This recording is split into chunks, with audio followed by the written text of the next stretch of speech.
Most business owners, small business owners, end up promoting people from within the company and make them leaders. In some cases, people also take leaders from outside, but one of the most dominating decision-making parameter is affordability. In both of these cases, you get a supervisor or a team leader who does not have the experience of leading the organization, or at least does not have the experience of leading the organization the way you have been leading, the way your people are used to being led. And when we give salary and designation of repute, we end up asking them for the results. Nothing wrong in doing that, but asking only results is missing out on one critical area, and that is how to get to those results. If you have a new leader in your company, if you have leaders who are team leaders and supervisors who don't operate the way you would like them to, then this video is for you. Keep watching.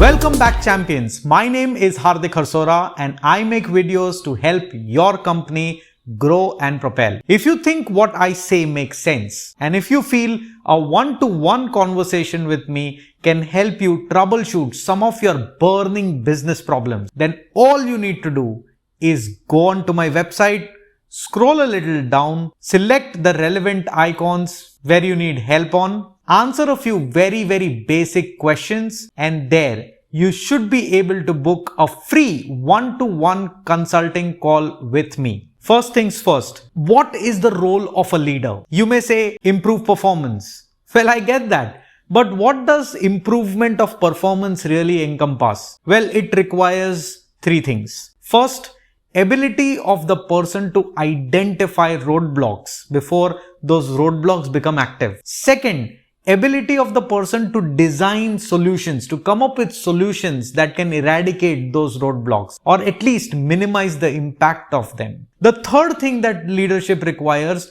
is an ability to have the team implement the solutions that you've thought of. And mind you, implement the solutions with zest, not by force. Now I want you to think of those days when you had just started as an entrepreneur and compare that with the way you conduct your business today as a leader. I am 100% sure there is a mountain full of positive, good change that was not available when you just had started. No, I don't mean to say that you need to give your leaders time, the kind of time that you got for them to become the kind of leaders that you have become. In fact, I would rather ask you this question. What do you think would have helped you expedite, speed up your journey of learning what you did not know when you started and what you know now with respect to how to go about conducting your business? If I had an opportunity to answer this question, my answer would have been, I wish I had a reference point. Somebody I could look up to and somebody I could learn things from,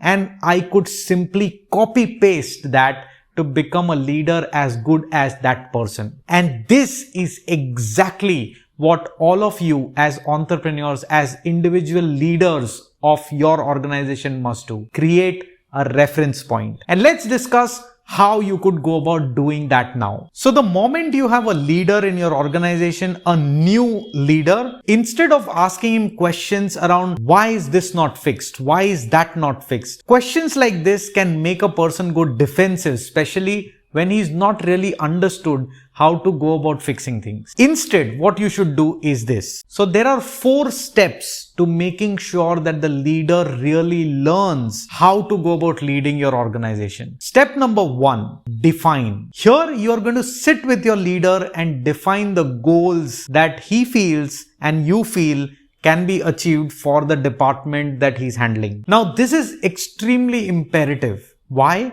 Because a goal that both of you can calibrate on is a goal you can both believe can be achieved. And that is extremely important when you start. See, when you win, you get into the habit of winning. If you lose, you get into the habit of giving reasons. Read this as excuses. Number 2, evaluate. Now that you've defined your goals, it's important for you to also evaluate. Now, when I say you, I mean both of you, the leader and you as an entrepreneur. Evaluate what? Evaluate the kind of changes you will have to bring about to make sure that the goal is reached. There are 4 different buckets that you got to evaluate. The first one is people. Do you need more people? Do you need to upskill your people? Do you need to change the way, the shifts people work in, etc., etc. The second thing that you got to look at is process. Is there any change in the way you do your work can be improved? If you can implement a software, if you can change simply the steps in which it happens, you may want to introduce a step. Whatever these process changes are, you got to evaluate and therefore improve. The third thing that you got to evaluate is infrastructure. A good infrastructure always results into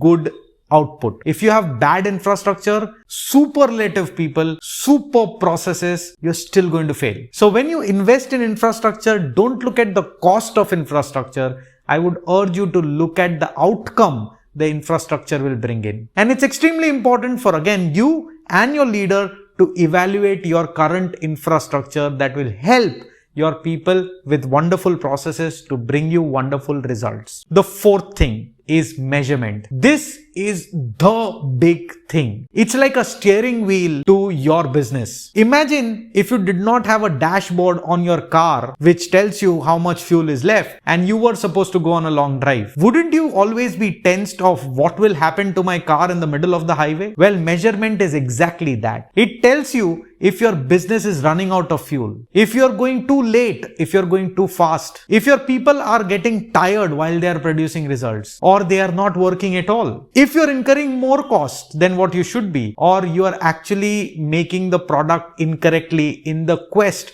of decreasing the cost. All of these things you will know if you are able to measure it. So you and your leader should decide on what are the kind of measurements you are going to look at. Typically, you look at measurements on cost, quality, and time. The third thing is design. At this stage, let him see you as a reference point on how you get the team together to come up with a solution to what you've identified needs to be fixed during your evaluation stage. So if you feel that people are less, you may want to get the team together and understand, okay, where can we add people? What kind of people do we need to add? What kind of things do we need to check to make sure that the right person is inducted in the team? Because it's a team. Now, this design exercise involves you and your leader talking and addressing and brainstorming with the rest of the team. This is one way of making sure that the leader gets the position of a leader. At the same time, he becomes the part of the team, and the team feels a part of the solution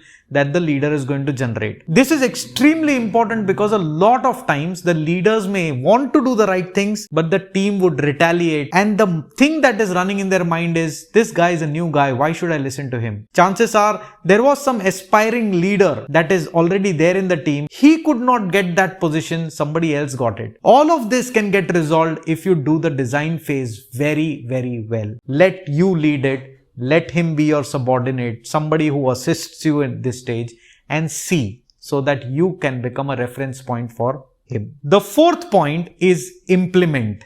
At this point, you and your leader need to sit together and make a plan of action.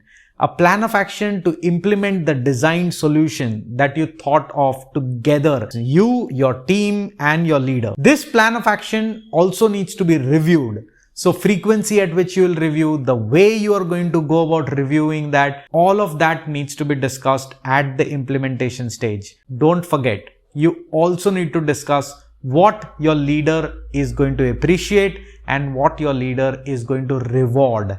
These two things are going to keep your team moving forward. During this entire process, because your leader gets an opportunity to work with you, shoulder to shoulder, hand in hand, he will learn a lot of your ways of doing things.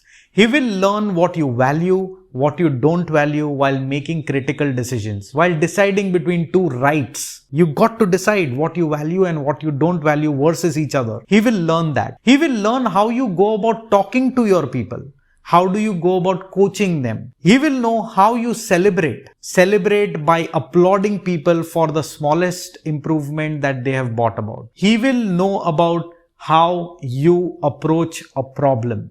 And all of these learnings is a mine of gold for this new leader. One thing that you got to keep in mind is while you do this, you don't want your leader to absolutely miss out on his style. So you got to allow him to exploit his way of working too. That is going to be the cherry on the cake. I am sure with all of this learning that we've had today, your leaders are only going to propel. If you like this video, do hit a big fat thumbs up. Share it with your entrepreneurial friends and make sure that they also do the right things to get their leaders to propel. If you've not subscribed to this channel, go hit the subscribe button, show some love. I'd be very happy to have you on my list. Until we meet next time, keep learning, keep implementing, and all you lovely folks, keep propelling.